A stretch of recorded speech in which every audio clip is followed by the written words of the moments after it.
This is why you die. Hello all and welcome back to This Is Why You Died, the horror show that has special effects by Tom Savini, a score by Goblin, but is unfortunately directed by Jess Franco. You have been warned, and we are sorry. I, as always, am Sir Ian Dangerous, aka your Uncle Frank, and joining me are the Paul Nashi of Pacoima, Dan Marcha Madness, and the Mario Bava of Lake Balboa, Ryan Ross. Live. Hello, boys. Welcome to the show. It's deep reference time. I don't know a single person you just said. Yeah, right now. That's right. All my horror nerds listening to the show, however, are like, how droll. That's so funny. Ian's pushing his glasses up his nose as we speak. Italian and Spanish horror. We are the horror show that picks prompts at random from the 666 words and phrases in our buckets of the beast, and then we choose and watch a horror movie based on those prompts and come back here to discuss them with all of you, our dedicated listeners. And today, Dan Marcha Madness has brought us a delicious treat, a Dan. Fresh, tasty choice. Yes, today. Very tasty. You had the prompt cook.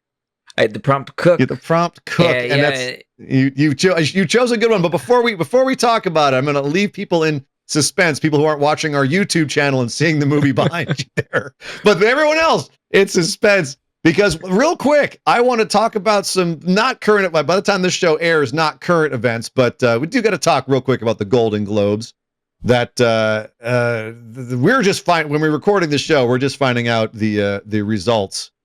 And once again, horror has been shut out of an award show, boys. Of course it has. Just nonsense. Sinners losing to Hamnet for best drama. Frankenstein making absolutely no headway on anything. Even Begonia, which is kind of horror adjacent, nothing. Wow. The Sinners one particularly surprises me. Well, honestly, the Golden Globes, that less surprises me because the Golden Globes, I feel like out of all of them is the one that at least I hear paid the least attention. But yeah, I think Sinners in particular was a big surprise.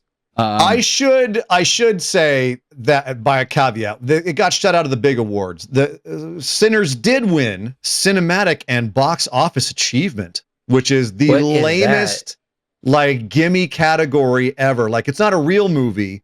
It's just, it wins for best popcorn flick. I think it's a nice way of saying that. And it did win for best score, which I think it deserved as well. Okay, that's cool. True. So okay.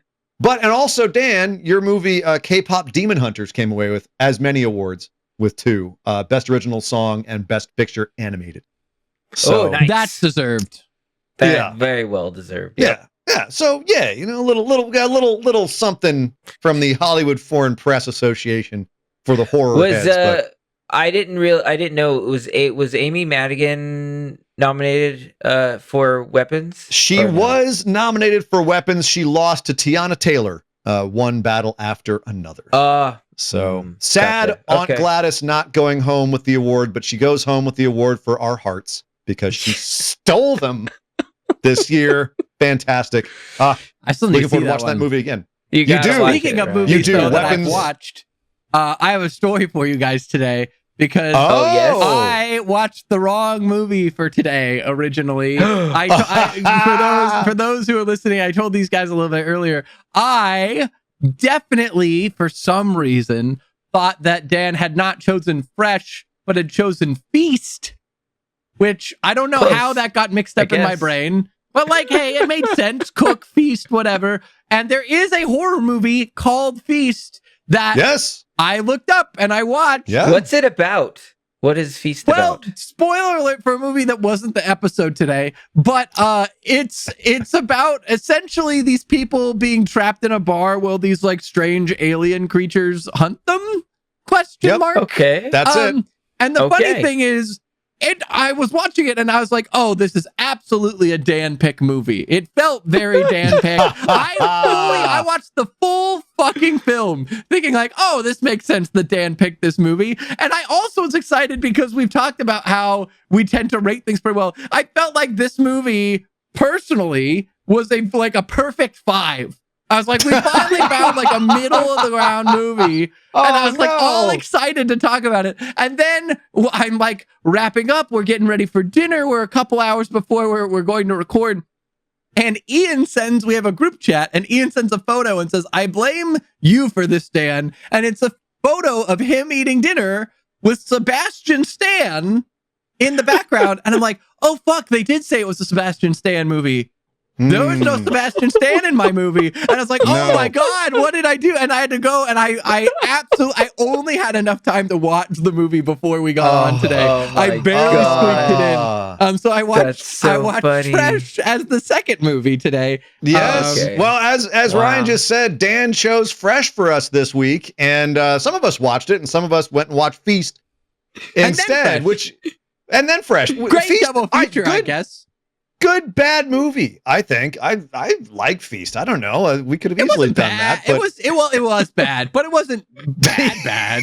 It's fun bad. I think maybe it's one we do as like a bonus episode or something. It was interesting. Maybe it'll show up someday. Ryan's mistaken movies. Bonus episode. Does it solo by himself. He's like, okay, this is what I thought of this movie. I saw by myself. I'll make a video watched Feast, and I didn't doing a movie review of Feast. That'd be hilarious. I would be just, hello, I'm Ryan Ross Live, and I didn't like Feast very much, but let me tell you all about it. By mistake. Yes. Oh, I would actually be down to listen to that. Dan, let's do it. What I want to listen to is why you chose Fresh from your prompt. I chose Fresh because it was a surprising film. You know, it took me a little bit of time to go and think of a movie. I wanted to do something a little bit different, something unexpected for Cook, and then this one popped into my head, and I'm glad that it fit upon rewatch. But I think it's one of those movies that just like I love. We won't go into too many spoilers, but there's some great twists in it that come out of nowhere, and it really showed me another side to Sebastian Stan that wasn't this like crazy action star, you know, in every Marvel movie, and so I was really impressed by his performance in this too, and so I just chose it because I didn't know if you guys had seen it, and luckily, surprisingly, both of you had not seen it, so that was cool too. I wanted you both guys to experience Fresh. Yeah, this is I think one of the few times where I haven't seen the movie. I hadn't even heard of this movie. Wow. It came out in 2022 and was bought up by Disney. It was on Hulu of all things. It was a major. It was. I did not know it was bought by Disney, but that explains why Stan's in it. Right. Well, maybe, yeah. March of 2022, it was one of the top watched movies on Hulu, if not the top watch. So it had a nice little run there. But yeah, before we get into spoilers, definitely got to say, this is another movie where if you don't know what it's about, I hate even people knowing that this is a horror movie. I would say that, you know, if you can watch this with someone who has no idea what the movie's about at all, go in totally cold, that's the best way to enjoy this movie because it is more surprising that way. If you know it's a horror movie, you're going to see a lot of this stuff coming. But if you don't know anything about it, then it's going to be a really fun ride. But even if you do know, it's still a really fun ride. One of my favorite things, and this is a small spoiler, the credits don't even roll until half an hour into the movie. I know. That's such a cool choice because that's when the movie kicks into gear. And with that, I think it's time before we spoil any more, we got to drop that spoiler warning at everybody because we're going to spoil the crap out of Flesh. Let's go. Spoiler warning, go! Spoiler alert. All spoilers, including character deaths and plot twists, are now authorized. You have been warned. Bam, bam, bam. There we go. Spoiler warning. We are officially in effect to spoil the crap out of Fresh. And it is not a movie that you want spoiled. Believe me. So please watch this movie if you can. It is a lot of fun.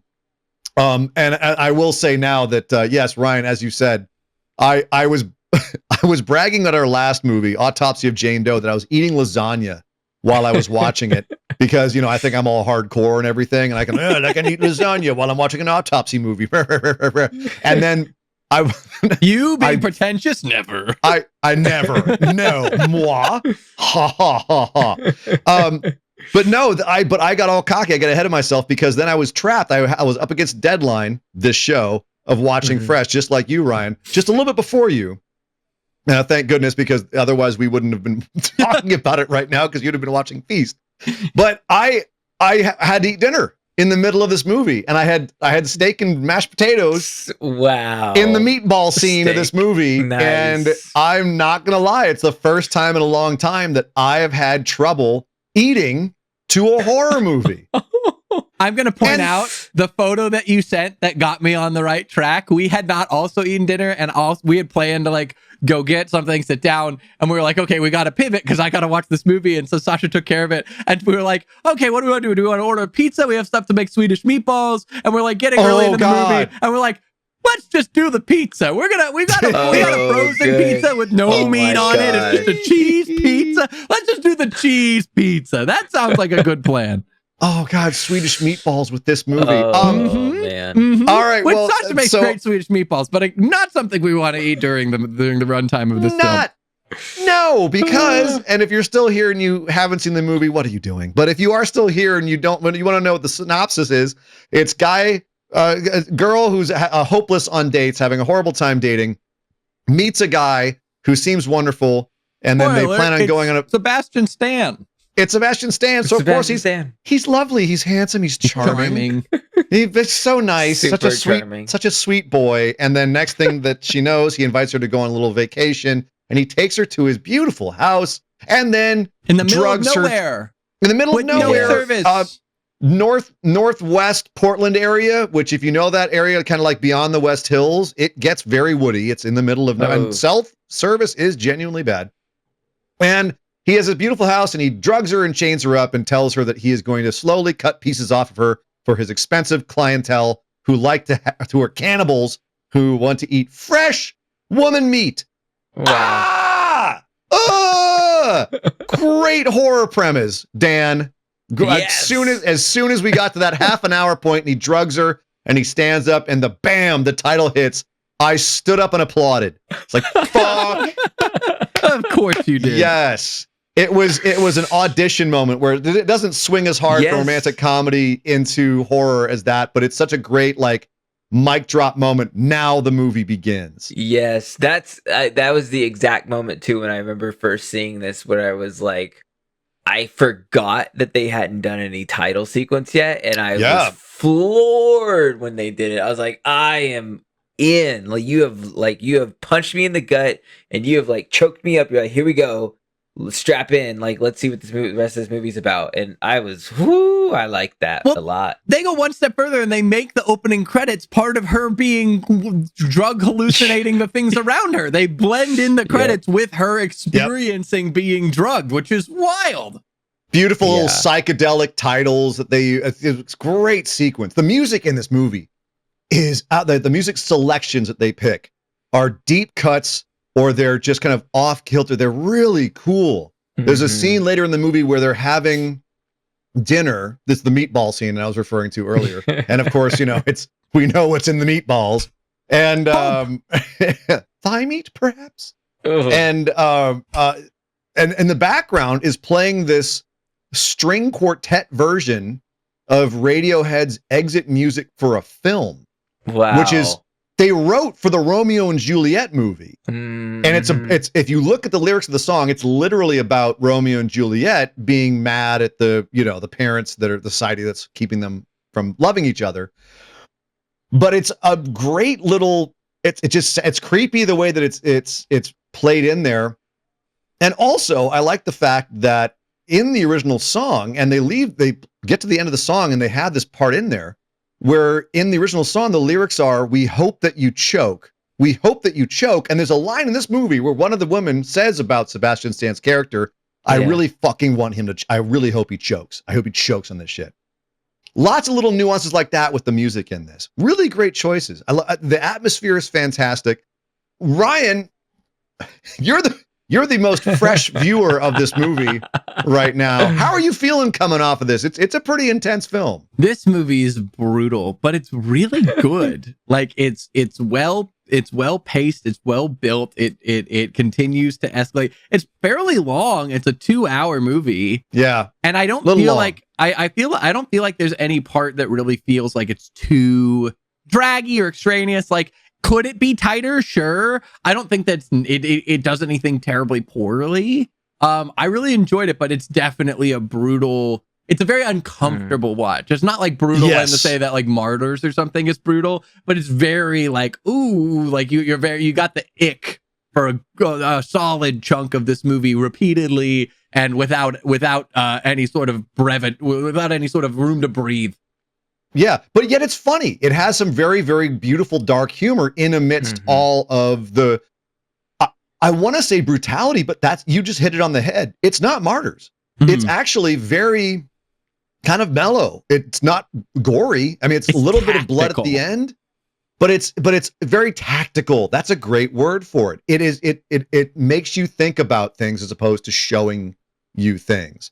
One of the most brutal scenes is there's a moment where she tries to break away from him for the first time, and she wakes up drugged on the operating table, and he just matter-of-factly says, "I'm taking your ass." Oh, God.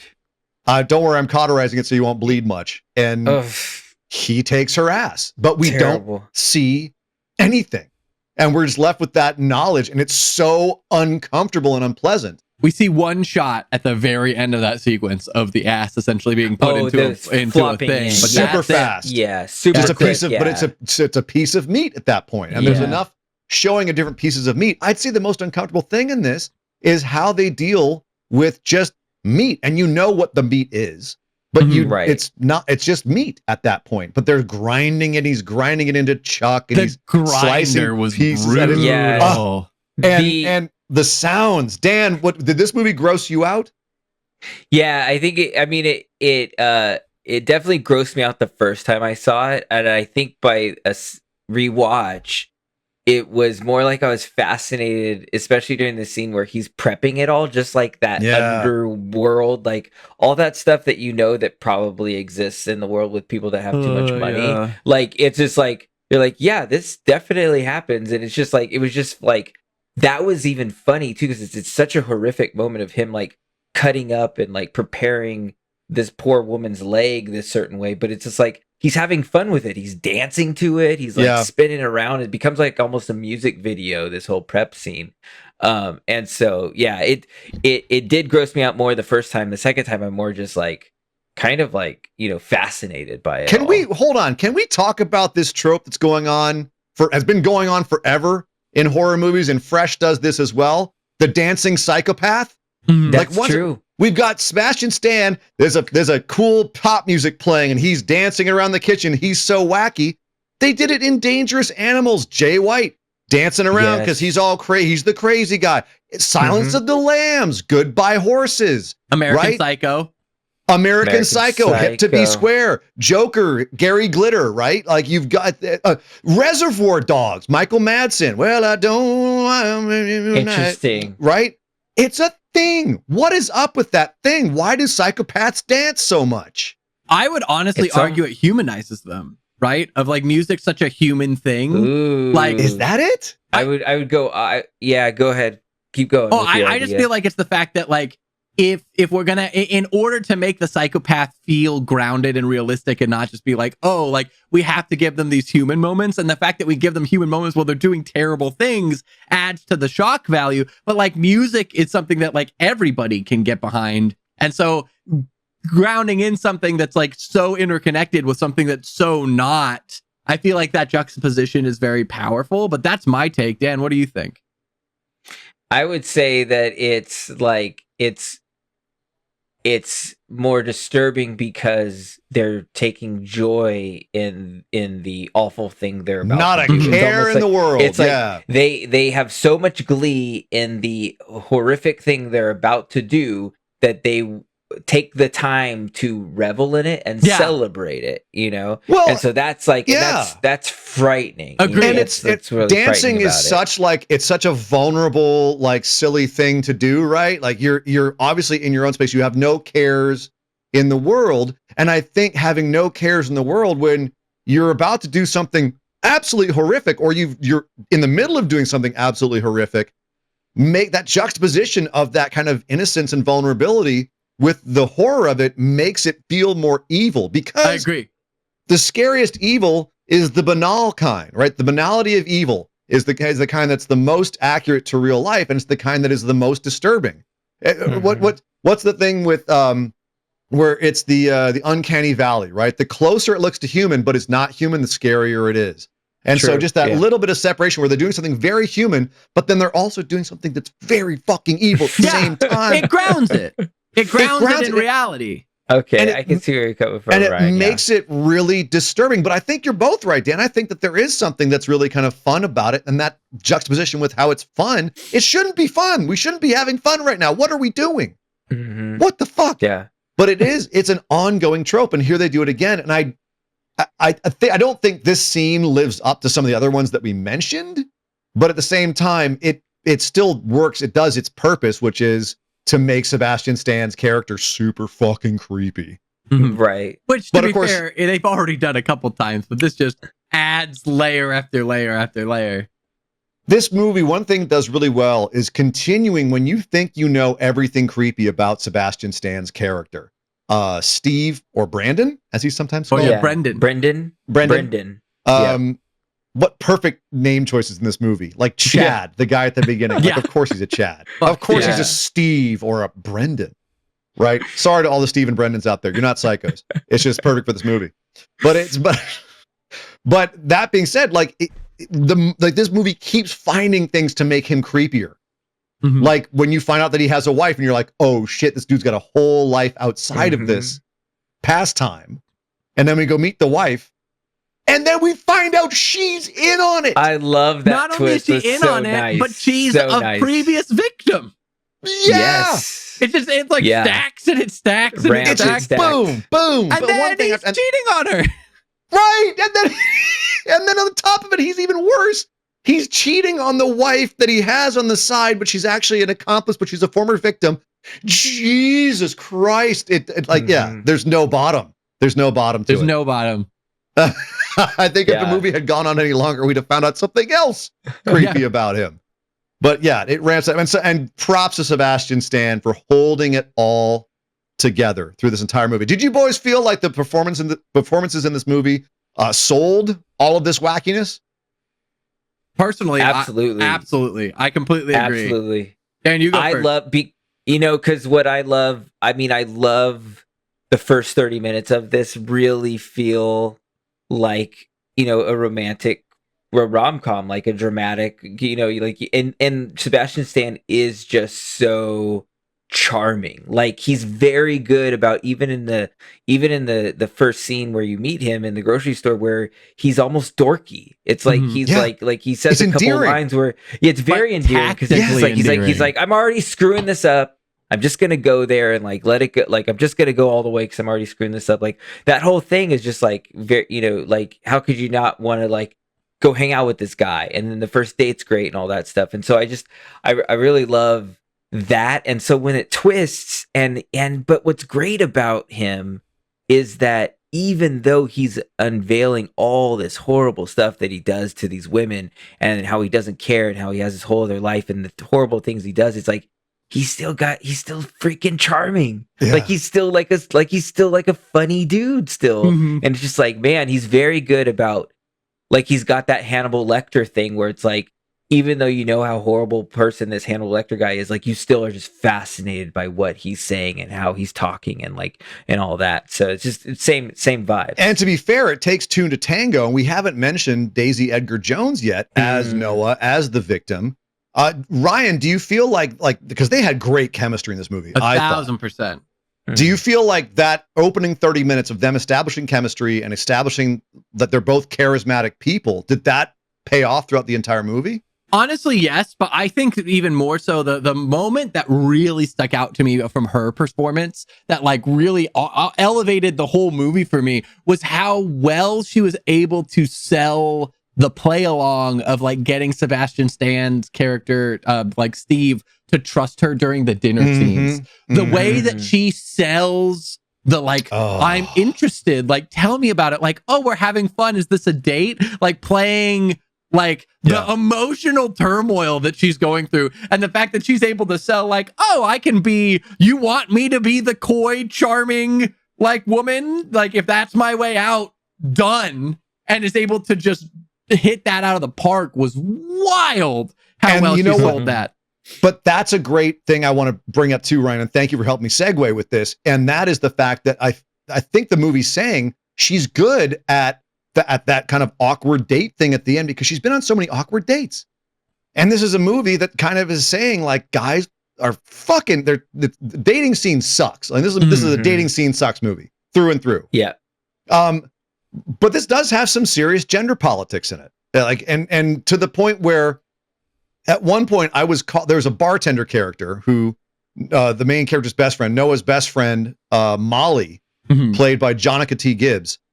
She has like a former fling bartender guy who we think at the end is going to come in and help, right?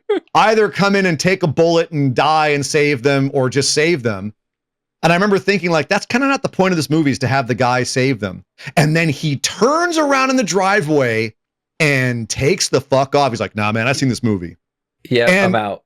I have to know, like, so I initially thought that he was like the not all men character. Yeah. And then they go, no. He's gone too. Yeah. These three women at the end have to save them fucking selves. And not just from Steve, but from Steve's crazy ass wife, who's also part of the problem. Yes. What do you think that they are saying by having that be the case? Dan, what did you take away from it? You've seen this movie before. What was your takeaway from that? I mean, I took it as like, there's so many themes that are going on and so many things that could be said, but it really feels like they're saying like men having control over women and dictating everything that they do in their daily lives, what they can do with their bodies, what they do with their bodies. I mean, he's completely controlling these women's bodies, keeping them prisoner, like making them even fall for him, even though he's stripping them of a life, essentially. So I think that's kind of like what they're saying.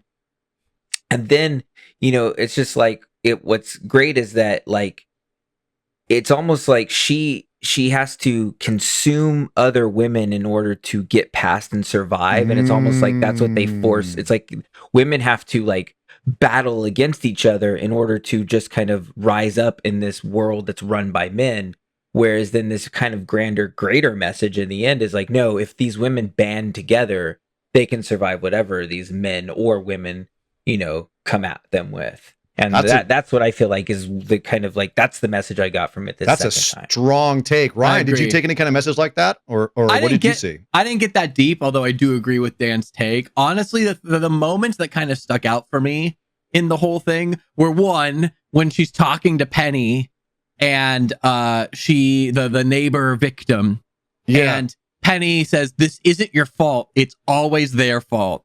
That was a huge statement moment for sure. Very pointed. I thought the moment after we reveal that the wife, that his actual wife is a former victim, and then we immediately cut from her revealing her stump leg to him on a fucking jog, listening to music, having a great time. Good. So powerful. Huge statement there. And then lastly, and this was kind of implied, and I want to make sure that I took this correctly, but I'll confirm with you guys, is during the whole dinner scene, the like final date dinner, when she pulls the rug out from under him, they have he makes multiple courses, and one of the main course he says is breast prepared, and he makes a joke like, this might be familiar. Is that Molly's? That's Molly. Okay. I took that it was Molly. That's what I also took. Well, because she grabs herself in pain there when they're running away. That's what I thought. Okay. Yeah. So then like that too, the fact that it was literally like he's victimizing her own friend and then serving it to her in this almost like Greek tragedy, medieval bullshit that he's doing in order to try and like add this extra layer of I'm in power and you don't even fucking know it. Like, there's so much shit going on, and all of it is, to your point, that like, even the guy pulling up, the bartender, I thought that it was just going to be circumstantial. I didn't even think that he was going to have much like agency. I thought it was going to be that he pulled up as they walked out, and we're like, get us the fuck out of here. He's like, okay, like Scooby-Doo level, like he just happens to be there at the right time. And the fact that he bails, I was like, maybe he goes and gets help, right? Maybe he'll go get the police. Nah, he's just gone. No, like they just over and over and over, just like, men suck. And this is the worst. And there's no redeeming qualities about any of them in this movie. Yeah, well, and which is, I think, a strong stance to take. But I love, Dan, what you were saying is we got no one else. We got to band together to take out everyone, even this Serena ass woman. By the way, which is a Handmaid's Tale joke, because that's what I was reminded of immediately by his wife. Was if you've seen Handmaid's Tale, she's a complete Serena, and that she's in here siding with him all the way to the end, ride or die to the end. And I love the line that Molly gives where she's like, "You are the problem." Yeah. What the hell? You know what got me so much was at the end, like talk about the ending that I loved, which is I think it was a knock, because this is written by women, directed by women, right? Yes. Yeah. So I feel like it was a joke, like a joke playing on women, like even through all this is something a woman would say. But I love how when she's like, "Who was that?" And she's like, "That was Steve's wife." And he's like, "He was married?" Like after all that, it was like she's upset that he was married. Like that was like, it was such like a knock on the trope, it was so funny. But it's also, this movie is a great satire because of stuff like that, where just no matter how much shit she already knows about this guy, you can still be shocked by the levels of depravity. Right? Like, good Lord. But on that point, did you guys, I mentioned earlier that I felt like there was little bits of humor that snuck in there. And this movie's definitely, I think, satirical, but did you find it funny? Because I've seen varying things online where some people found that it was funny and some people were like, this is not in any way humorous. And I will preface that by saying it's a delicate place to come from, because we are three dudes reviewing this movie, and I can see how some people would see this movie and be like, this is not funny, this is real life. But I personally found that there were some scenes where the comedy, I felt, was intentional. Did you guys feel like they were intentionally comedic scenes, or am I completely out of line here? Well, go ahead, Ryan. I was just going to say, I feel like most of the comedy came from the moments between them that were meant to feel like more personal, right? It was meant to be relationship-y comedy of like the comedy of humanity and social interactions, even in absurd situations. And the fact that it's just an absurd situation kind of makes it more comedic. And I think that those moments they leaned into well. I don't think that there's anything about the circumstance itself that is humorous. I think that obviously the circumstance is where all the horror lies. But I do think that they intentionally, and even the characters themselves, insinuate and try and create moments of humor for their own various ends as tools. And I feel like that's where most of the humor of the movie lies, is like, oh, like she's trying to make him laugh in order to endear herself, but that's still a funny joke. Like, it is legitimate. Yes. I don't think that those things are undermined. Some of those cannibal puns at the dinner scene were pretty funny. I'm not going to lie. Well, we still have hope. Yeah, as dark as, I mean, that's black as comedy gets. Yeah. But her being like, are you saying that she has better boobs than me? Yeah. Like, while they're eating breast meat? Like, that was my God. I just, like, you laugh and you catch yourself like, oh, I'm sorry. I shouldn't be laughing at that. Steve. Thanks. Yeah. Her reaction to it was so genuine. Dan, did you find that the comedy was intentional, or was it just from their charisma, like two charismatic actors, or what was it? I think both could be true, like Ryan likes to say sometimes, but it's like, I think they have the charisma there. But I mean, the final button of the movie is a joke, and it's a satire. I mean, like, it pans down to her phone, and fucking Chad from the beginning of the movie is like, "Yay, you up, dude!" And what's so funny is, like, it hit me because I was like, I was a Chad in college sometimes. Like, I would have a bad day. And like, like a month later, I'm like, oh, I remember this girl text, like being an idiot. We're getting I've been a Chad. Dan on the episode today. I've been a Chad.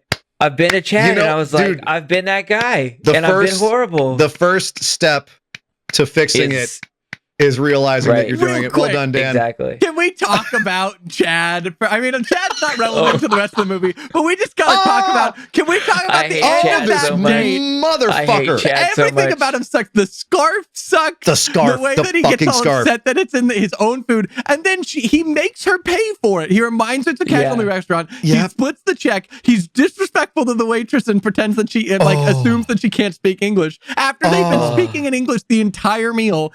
But the worst out of all of it is he makes her split the check, and then he goes, "Hey, I'm going to take your leftovers because My brother's in town, so You can pay less on the tip if you want. It's fine. But then insult to injury. Outside, she's like, I don't think this is working out. And he goes, "Whatever, you fucking stuck up bitch," and he stalks off.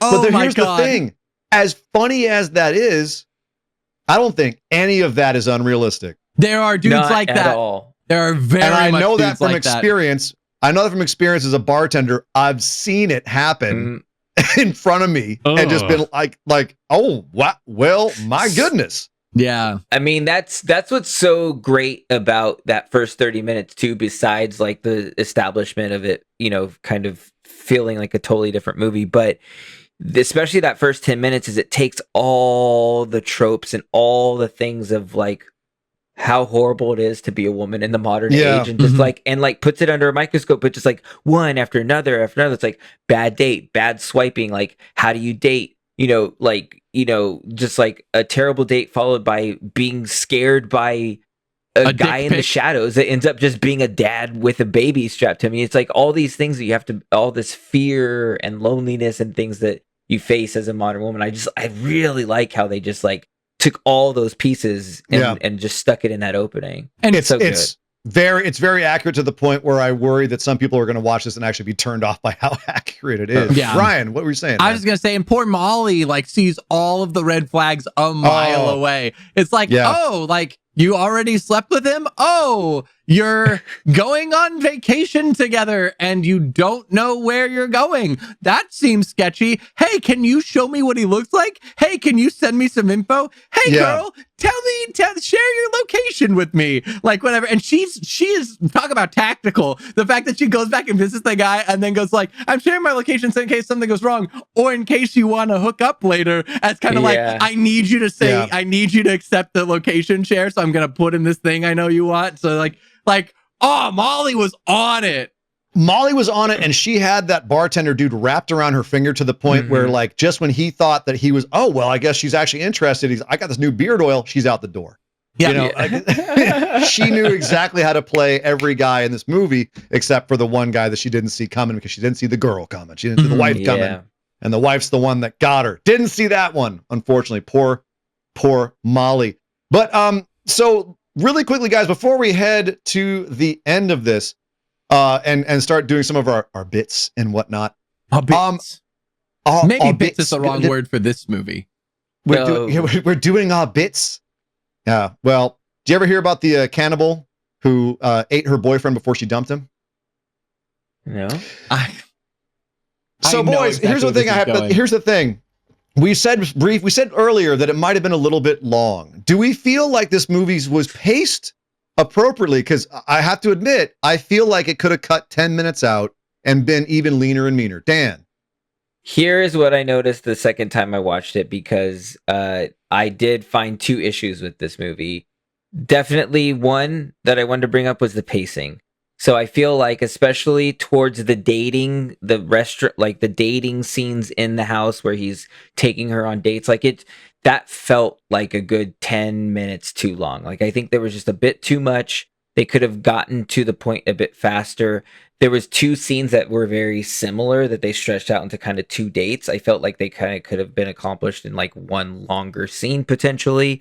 So I do think that it was starting to lose me right around towards the end, till she of course, bit him, and then it kind of ramps back up again. But so that was it. And also, rewatching it again, I feel like I didn't like that they brought it out into the woods. I didn't like that they brought, I felt like that was too far. I I loved in a movie that's about like preparing body parts and in a kitchen and food, that they were fighting in the kitchen. I think that it was great that the climactic fight scene was happening in this kitchen. I think that's where you end it. Keep it in the house, end it in the house. Think of a very creative way to use the knives or whatever he used on their body to take him out, as opposed to this like long drawn out, he's got a gun, you know, like he's chasing him through the woods. You know, it felt too long, and the woods felt so disconnected from the rest of the story. The kitchen felt so like perfect to end it right there. What did you, Ryan? Did you have the same reaction, or how did you feel about the end? Honestly, I think the thing for me is I didn't understand why they went out the back door, because there's so many shots of her seeing the front door. The front door is kind of close to the kitchen. They established the driveway multiple times. The guy's coming through the driveway. Like I said, I almost anticipated that the guy was going to pull up and they were going to come rushing out the front door. And the minute that they rushed out the back, I was like, why the hell wouldn't you just go out to the road? Like, the road is where other people are going to be. The road's where you have his keys. He's supposedly knocked out. You could just take his car at this point. Like, there's a lot of choices that felt like the front door was the immediate, logical, even panic choice. And the fact that they went out the back did seem very odd to me. So I can very much see how that part could be cut down. The other one that stuck out to me was the dance scene of the two of them.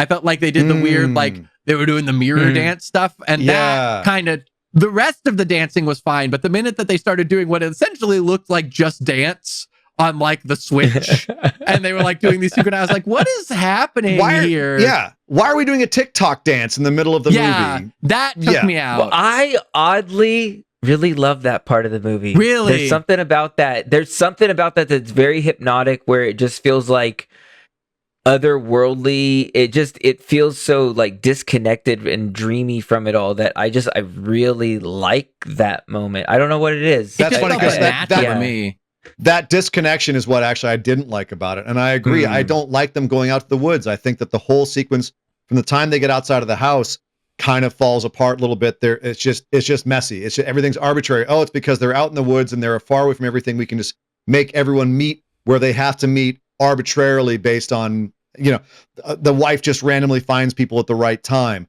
There's a Native American guy who's just there for no reason and then disappears, and then we're totally safe from him at the end. Like, who is this guy? Yeah. Why is he here? Why is he suddenly gone? He was the delivery guy. That was his thing. No, I know. I mean, I know who he was, but at the same point, like, why he doesn't come back out to check? He's in there icing the body. Like, okay. Which, to be fair, was a crazy twist. Like, oh, we're gonna go put him on ice. We're gonna use him too. Like, right. Oh, well, I mean, the one little tiny meal was $30,000. You damn right you go take a whole body inside and ice it up. I mean, I was starting to make calculations. I'm not saying. I'm just saying. Oh my God.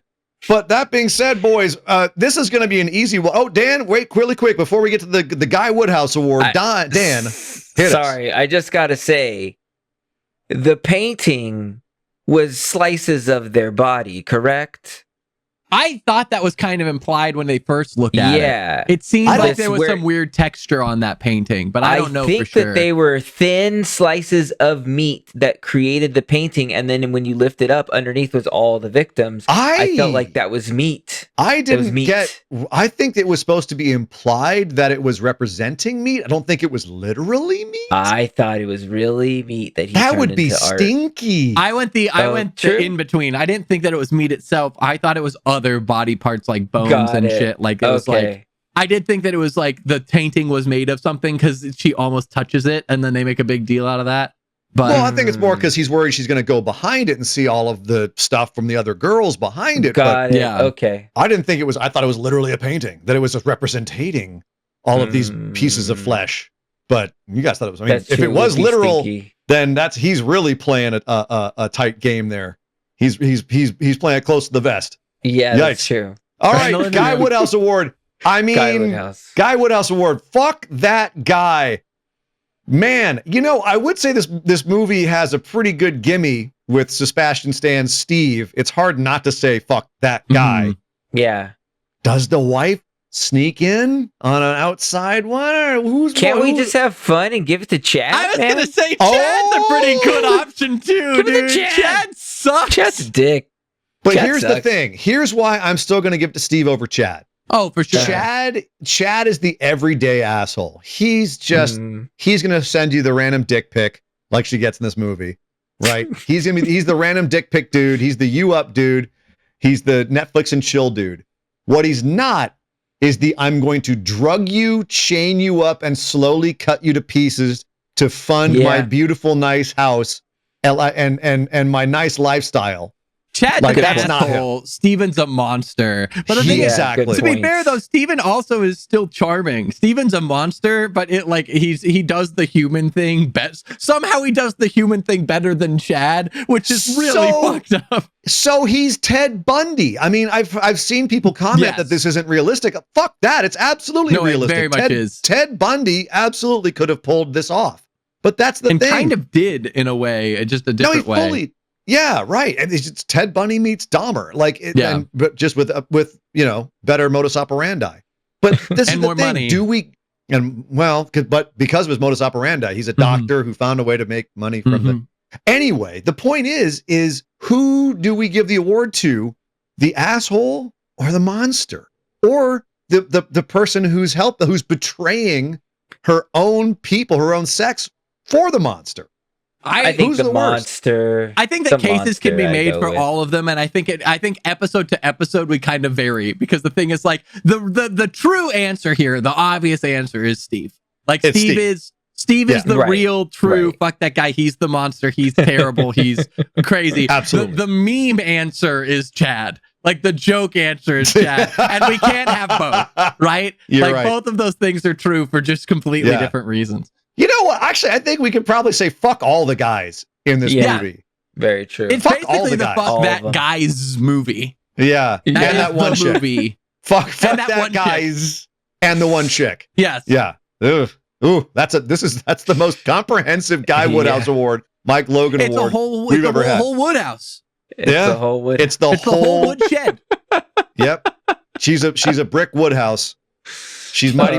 And This Is Why You Died. It's the name of the show. Why did someone die in Fresh? Did anybody die in Fresh? I'm starting to wonder. Steve dies. The wife dies. The wife dies. Melanie?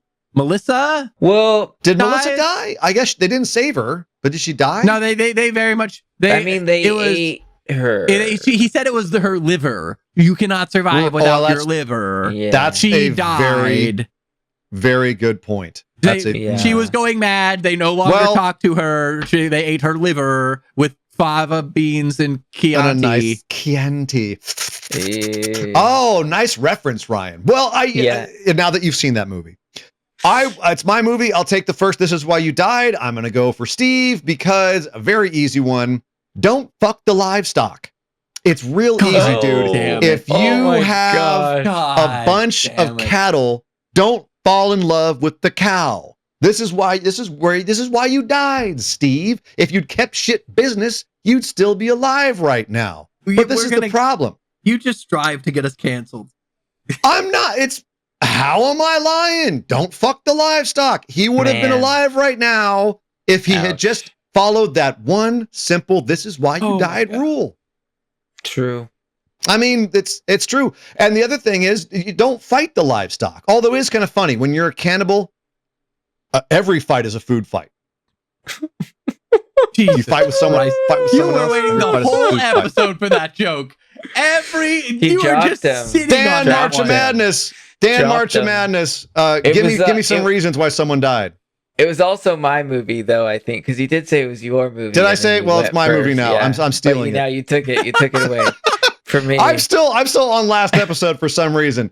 Dan Marcha Madness. You tell me why someone died in this movie. I mean, yeah, we don't have a ton of choices. I'll go with somebody else then. Take Steve. There's multiple reasons why he died. Well, it's so many reasons why Steve died in this. Let's see. Steve underestimated the power of women, and that's why he died. That is a very Dan answer, and I love it. Yes. Yep. That's a married man answer right there. Mm-hmm. That's the father of two answer right there. Father of two girls. He thought he could go out there without his penis and, and just shoot somebody. And you know what happens? Nope. He's shooting blanks now. Shoot you in the head. He got his supplemental dick in his hand there. And blowing it out at them. Nope, didn't work for him. Yeah, he underestimated the women. That's kind of the point of the movie. Yeah, that's a strong answer. Ryan Ross live. Why did someone die in this movie? He thought with liquor and he thought with his dick. He was like, "Oh, let's get drunk." Like, I forgot to handcuff you. It's fine. You're hot. Yeah. I'm horny and lonely, and we're in this house, and I'm cheating on my wife. That's right, Steve, when you're cheating on your wife, always use protection. He literally was like, let's get crazy. It's going to be a crazy night. Let's get drunk. Minute that decision's made, you're dead, dude. She's got a plan. She's got a revenge motive. And you're just like, sure, let's get drunk. Yep. You're an idiot. Yep. He just such a dick. He's such a, well, not anymore. He's not. Nah. But, not anymore. Not anymore. That's the one piece of meat she didn't eat in this movie. So, boys, it's time for the Scully Awards. Dan, I'm sorry I poached your This Is Why You Died. It is your movie. Would you please give us your Scully rating for Fresh? I will, it gets, like I said, it gets knocked down for some of the pacing. I think some of the middle, like that kind of 70% mark of the movie really starts to slow down until the twist of that good old bite of the sausage turns everything around and ramps it all up. So it knocks down for that. And then I would just say, it just goes on too long too. Just that the Woods ending was unneeded. I think keep things in the house, stab them up or something like that with a bunch of knives. I don't know, cut them up. But I think that they could have ended it a little bit sooner. So I will give it a solid 8 because I just think it's just such a solid, like, good, I love a movie that really twists up the genre, and it really feels like the yin yang to Audition, where Audition takes you for an hour, and then the last 15 or 30 minutes they really twist it. This is like the first 30, and then they twist it, and it's a wholly different movie. It's so smart the way that it does the the title sequence 30 minutes in, where it really turns on the head. And rewatching it, it's really smart and well made. Like, there's so many clues that I didn't even see the first time, but like in the grocery store, as he's left her, and there's this wide shot behind her, it says fresh meat behind her. Like it's they always frame her in like meat. It's so cool, like what they did in the grocery store. That. Yeah, they hint at what's about to happen to her in that grocery store scene so well. It's really great. I just love the twist. Dan, I love what it does. It's there, man. Dude, you're spot on. I love the little things they throw in. And this is why I was saying at the beginning of the show, if you haven't watched it, go see it as cold as possible. If you know it's a horror movie, you're already too spoiled. Like, even down to him when they go to her house for the first time. And she says, "Can I get you anything to eat?" And he goes, "Just you." And she thinks it's all cute and everything. I didn't even catch that. Right. Dude, and that's the thing. You're just like, oh God. Oh! Ryan Ross live. How many Scullys do you give to Fresh? Honestly, I'm gonna go a 9. I was gonna go higher, but you guys have convinced me. I think that you're accurate in terms of the pacing. I didn't really notice it as a viewer while watching, but with discussion, I do think that the forest is pretty extraneous, and the dance scene too, I think both kind of go on. But I think the cinematography in this movie is great. The premise is great and realistic. It's out there, but it's very much a possible thing. It's something you could very much see being a real scenario that someone would go through. Sebastian Stan, and I don't remember the actress's name. Daisy Edgar-Jones. Daisy Edgar-Jones. They're both fantastic. They absolutely kill every part of this movie. And Molly does a great job too. She's stellar throughout. Fantastic. And I think that every wheel that this movie should fire on, it does. And it's uncomfortable, and it's brutal, and it's really satisfying, and it's a good movie. I give it a 9. That's wow, dang, Ryan, like this movie a lot. It is a really good movie. It's really well made. I agree with both you guys. Like, it's shot really well. The script is really good. The performances are outstanding. Daisy Edgar-Jones, I mean, another British actress taking our jobs, but you can't out-act them, and they can make an American accent sound that good. She was in Twisters playing an all-American girl, and you would have no idea. She's fantastic. There's the definition of acting for me is when someone can react well to something that's so hard to do. And her reactions and her ability to give lines that sound natural in the midst of reacting to something. When he first, like, she wakes up and she's been drugged and she wakes up, she doesn't know where she is. That whole scene is some of the best reaction acting I've seen in as long as I can remember. Her realizing what's going on, reacting to it, pleading, trying to talk to him, trying to like figure out why this is happening. Stages trying of to denial talk her way out of it. In Deny rapid. it, going through all the stages, but then like trying to keep things under control. That it's incredible acting. And of course, Sebastian Stan is a tough part because he has to be charming and also creepy as fuck. Yeah. And he so does. controlling. Great performances in this. But I agree, the downsides, the drawbacks, I think the third act is got a little meat still on the bones. Pardon the pun. Little fat that could have been trimmed. And I think that the forest scene, I didn't like them going to the forest either. I think that was awkward. But these are nitpicks. These are nitpicks on a really strong movie. And I think I was going to give it an 8 as well, Dan, but I think the one thing that makes me knock it up to an 8.5 is this is a horror movie. It is a satire, but it's also a horror movie. Although I would argue it's very much like an what would you call it, like an entry-level horror movie? Like, this is for people who don't normally watch horror movies because it's not super gross or super intense visually, but it makes you feel really gross. And I haven't had a movie be this effective at making me feel the skeevies in a while.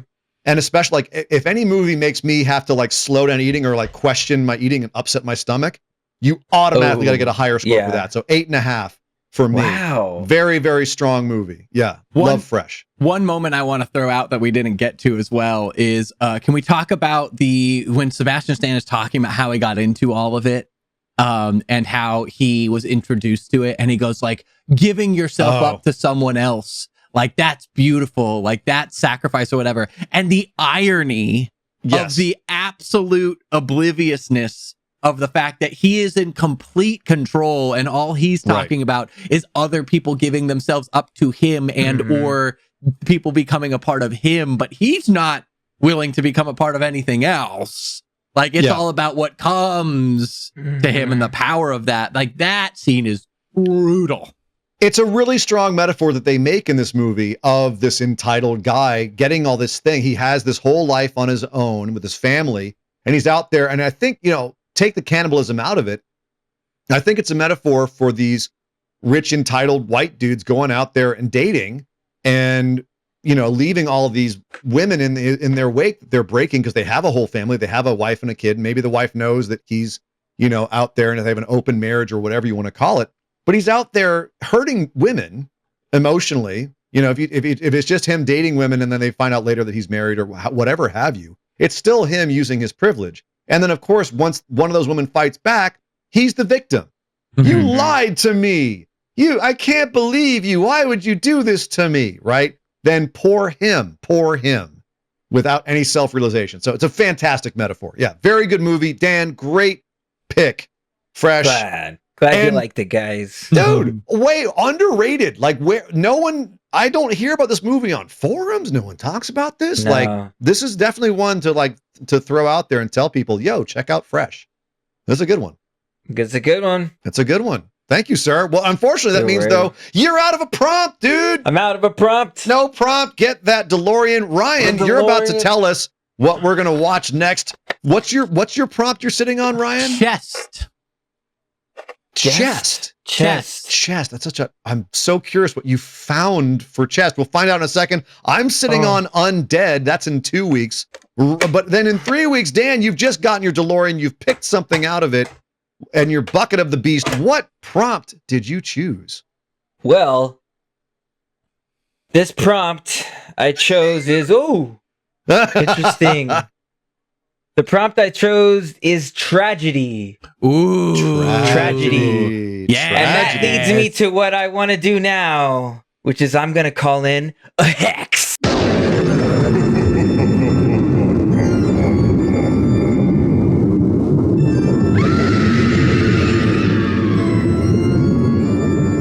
Okay. Oh, what?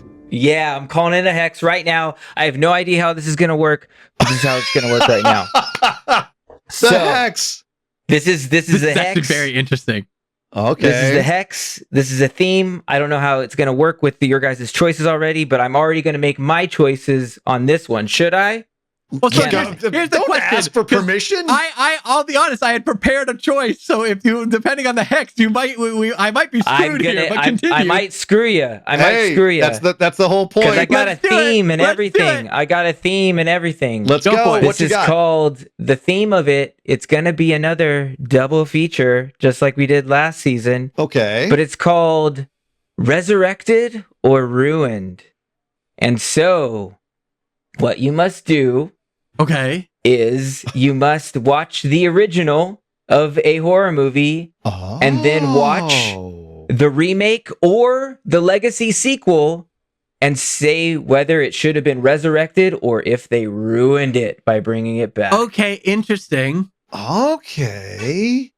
And so All I right, can already so- name mine based off this, what I want to do. Well, off of my because past tragedy. you still have a while to go. Okay. Okay. But But that's my hex. That actually, so Ryan, I'll give you some time to think while you're over there, but I'll just say that scrambling. Dan, you got him. That's awesome. That's the whole point of the hex and the killer and everything on the show is to keep each other on our toes. That actually makes me really happy with Undead. I actually am not. I was gonna go for Return of the Living Dead, but now I'm not because of that. Because that has sequels and legacy sequels, none of which I really want to necessarily see. Although Return of the Living Dead 3 is a favorite, but that now with Undead, there's so many that I could do that were originals and then remakes. Yeah, so basically the remake, the reboot, the legacy sequel, however you want to think about it. It's got to be the original, and then it's got to be the... I just talked myself into what I want to do. I know what I want to do. I'm so excited, Dan. That is a Dan-tastic choice right there. All right, so you know yours. And I ironically know mine. Ryan Ross Live is over there scrambling. Guys, not okay. sure what to, well, you're on your toes. Walk the path with me a moment, because I had a plan. So, well, don't forget, you still have a killer, don't you? I do, but I can't kill my own prompt. I feel like that's so you know lame. what? You know what? I will be the bigger man. And I'm gonna slash your prompt right now. No. Well, hold on. Before we do that, let me walk the line with me, because I might still want that killer for later. The knife is poised. Oh, that's I'm ready fair. to slash. Okay, Give me a good reason. So give me a good reason not to slash you. Walk the path with me. So, I had narrowed down to 3, and I was going to dice roll for it. Was the original plan? Because my prompt was chest, and I wanted, obviously there's the chest burster scene from Alien, and I know you guys would love to do Alien, and I also know that I will just get shit on if we do Alien. So that was option. There was Alien, and then I went the other direction with chest, and first off I found a horror movie called Chest, and then there was a third movie that's called Treasure Chest of Horrors from 2012 that is apparently horrendous. And so I was going to roll for those 3. But Jesus, 2 of those movies are completely standalone and have no way to do any sort of resurrection thing. So I feel like at this point that forces us to do 2 of the Alien films. If we're going to do this, if I'm going to abide by the rules of the hex. But then the thing is, I've only seen the first one, so I don't know what would fit the resurrection or ruin. I know, isn't Alien 3 supposed to be pretty brutal, and Alien 2 is supposed to be the best one, and I've seen Alien 1, so do we do Aliens and then Alien 3, whatever that one's called? It is Alien 3. Yeah, well, it would be up to you, because there are a ton of Alien sequels. Alien 4 would also be a really good choice, although you kind of have to see Alien. I do know Alien 3 is considered to be the one that everyone memes on, right? Isn't Yeah, it? Well, don't. depends on who's seen Alien 4, and then also this Alien versus Predator, which is also Right. pretty terrible. But here's the thing. You're not going to understand 3 without 2. You're not going to understand 4 without 3. So it is going to be tough for you as someone who's never watched these movies to go straight into these sequels, not knowing what's going on. You might be better served doing what, like Alien Romulus, which is a standalone story in the same universe, but has some kind of things that relate to the original. In fact, there's quite a bit that relates to the original that comes back without having to see any of the movies in between. Which was actually the first Alien movie I ever saw, knowing nothing about Alien and not knowing it was an Alien prequel. It's barely an Alien prequel. Yeah, it's a terrible it's movie. a reveal. But it that also has being the said, Prometheus School of Running Away from Things, which I reference all the time because it's a classic. Just go left or right. Yeah. It's one of the reasons we started the show is dumb deaths. This is why you died. You ran in a straight fucking line. From a straight Charlize, tower. Come on. But that being said, you could do Alien and Alien Romulus, and you don't have to have seen any of the movies between. That's true. And that would be an interesting juxtaposition. juxtaposition. I want to get shit on for Alien when I could do, because isn't Alien 2 this is the knowledge I know. I believe Alien 2 is considered to be the best of the series generally. Easily. And then I was told that Alien 3 is considered the worst because it throws out everything that Alien 2 did to set a new premise. Is the 100%. Only things I know. Well, yes, that is all correct. Alien 2, however, I'd say is a perfect action movie, whereas the first Alien is a perfect haunted house horror movie. So they both excel at what they're doing individually, but I don't think you can say Alien is better than Aliens or vice versa, because they're totally different. They're trying to do totally different things. The reason I am counseling you, if you choose, Alien as a franchise to do that and a sequel, Romulus would be the best way to go because you wouldn't have to know virtually anything else that happened in the meantime between those movies, and you'd still get Romulus. It is 45 years apart too. And it's a big distance, and it's interesting to see. The only thing that you wouldn't get is one of the reasons I would love to do Romulus is to shit on all of the legacy sequel bullshit that they throw into that movie, which has to do with a bunch of references to movies that you would not have seen. That's the only downside. Right. Dan, but there's no plot that makes you have to see anything between the two. Dan, I hope you know that I fucking love you because I'm going to put myself up on this crucifix for you. We'll do Alien and Romulus, but you guys are going to kick the shit out of me for it. Wow. Because I'm not excited. Rewatch it. Maybe you'll like it. Maybe you'll like it. Maybe. Rewatch. Maybe you will. Now that you're into horror a little more, you see more of that stuff. Okay, I see what they're doing here. But also, Ryan, keep in mind, now instead of having to have a whole episode of getting shit on, it's only going to be half the episode because now we're doing another movie as well. Right.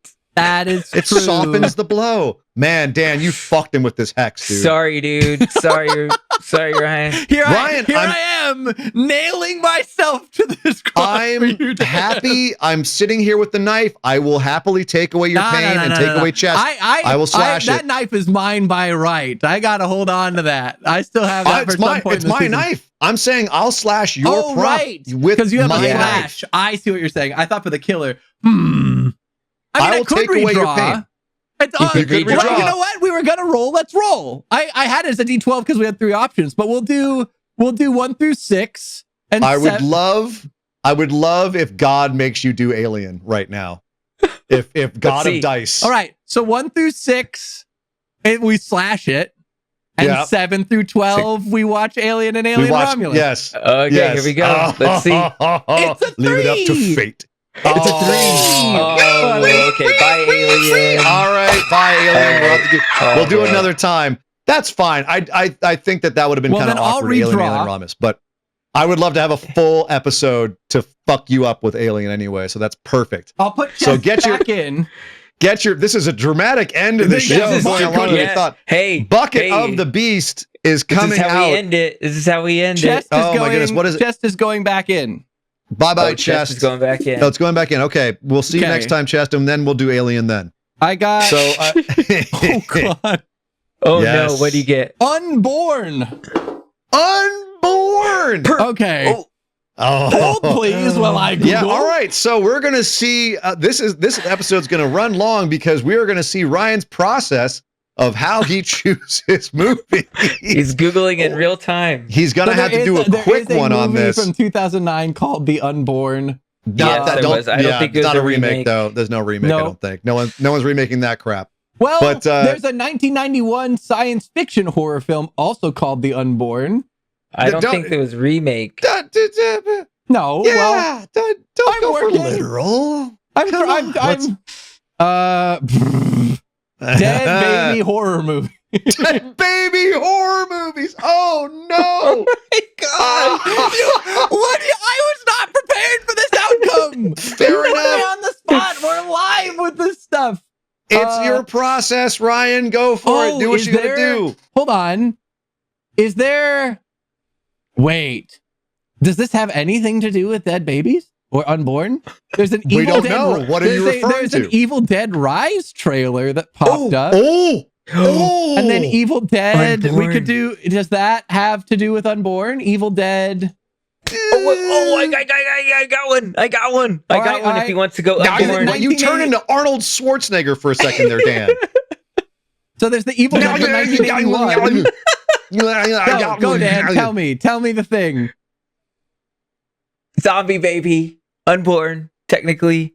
So we do Dawn of the Dead. Dawn of the Dead. But well, that's only one zombie baby in one movie. Oh, okay. Well, we okay, could do got Dawn it. of the All Dead right. and Shaun of the Dead. Well, actually, no, there are No, two that's Dawns of not- the There's Dead. there's no unborn baby. There's a Dawn Never of the mind, Dead. Ryan. There's Never a- mind, Ryan. There's a Dawn of the Dead from 1978 and Oh a my Dawn of the Dead gosh. from something else from There 2004. is, but I would hate it if you were to do that while I have undead. Okay, yeah, don't do it. Here I am, ooh, ooh. trapped. Chat, I'm trapped.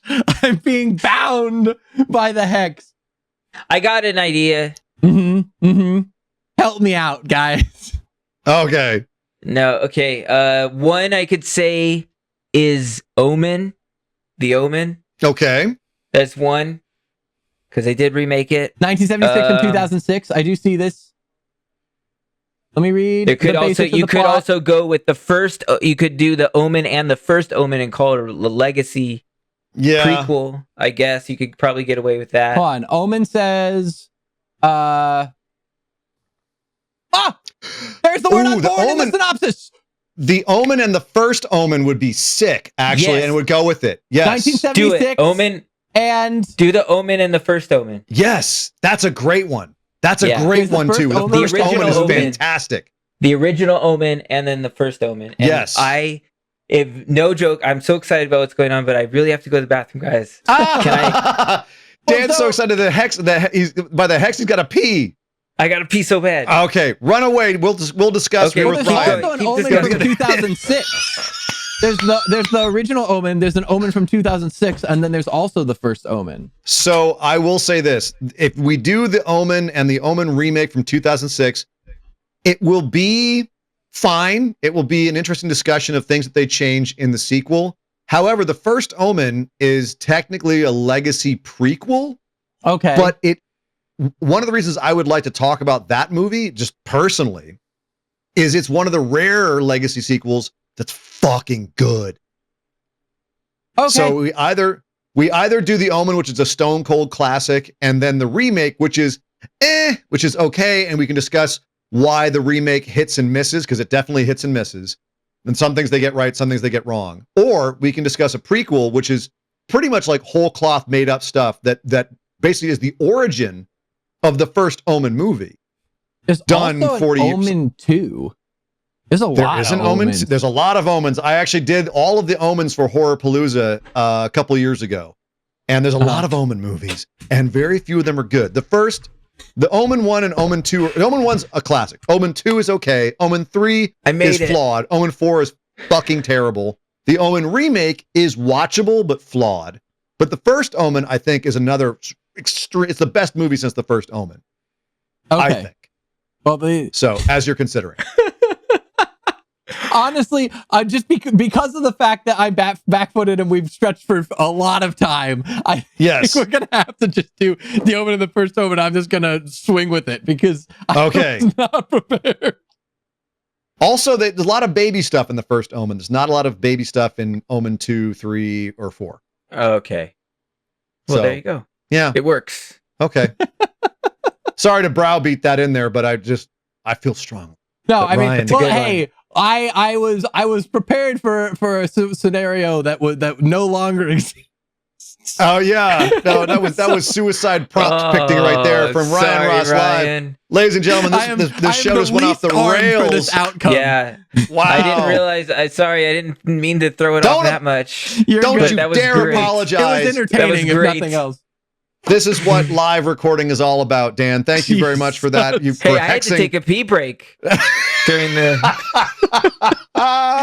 He pulled all of this just so they could go to the bathroom. He's like, you know what? I need a distraction. Yes. I need to throw something wild out here that I can walk away. I'm hexing you motherfuckers so I can piss. See ya! Peace! Yeah. That was Dan's plan all along. Well, that was a very exciting finish to the show. Dan Marcha Madness hexing us.